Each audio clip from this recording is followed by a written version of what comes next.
The time has finally come where I am going to reveal to you guys my pattern for my cancer tribute stick. A lot of you have wanted to know what it is.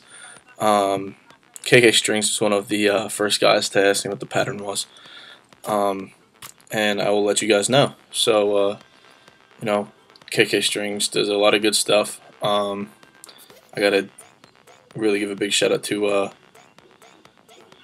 Mad Laxer. That's strictly just goalie heads, and he does some great work too. And that one head that Throne put up for of the what was it, the base?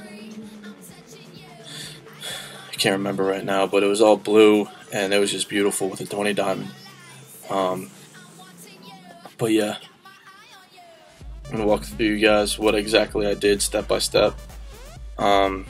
The thing I didn't do is stretch this mesh at all before I put it on. I know it sounds really awkward and super hard to do, but I think it came out perfect the way it did, without having to stretch it all the way down. I just stretched out the top to get it all the way across. That was really about it. So the top up here, I don't know if you can see it, is stretched all the way to the bottom, to the that second small hole. Okay, and then I went through 4, 5, 6, 7, 8, 9. I guess you can call it an 11 top. Yeah. So you did an 11 top string. But what I did is that I interlocked these two holes together for this hole, because I want to use every single one, and then interlock the same two holes. See, we better show on this side. So I skipped the one, this hole down here, interlocked the two, interlocked the two. If you can see that, and then next one it came up even, so I just did the one, just put that one hole, and then after that just one hole, and then I did that again, and then I continued the pattern from the right side, did the two connected.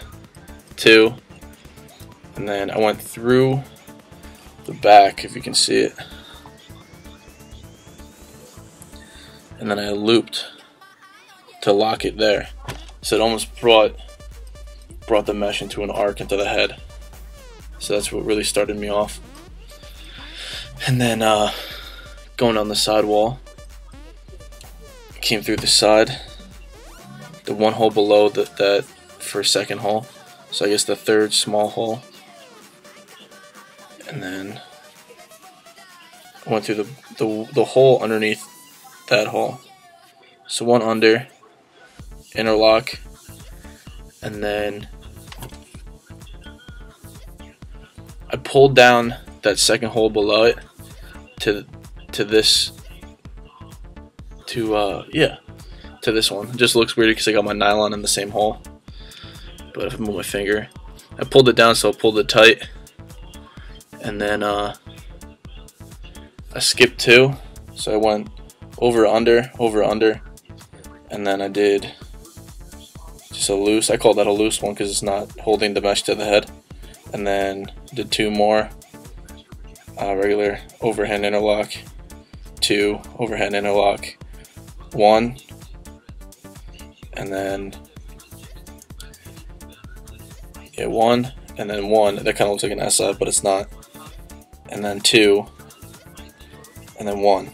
So it's super simple, and that's kind of like how I like to end off my sticks. But just a simple overhand like that. That's how I did the side wall. Same exact thing on the other side.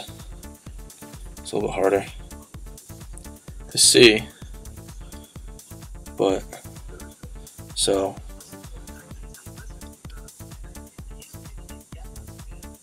It's two. Can't see because of the string, but it's two.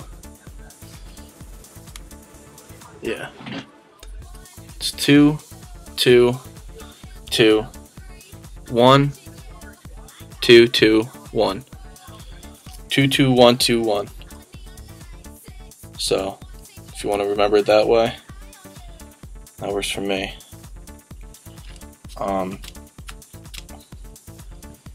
And then for the nylons, I don't like going to this very top hole.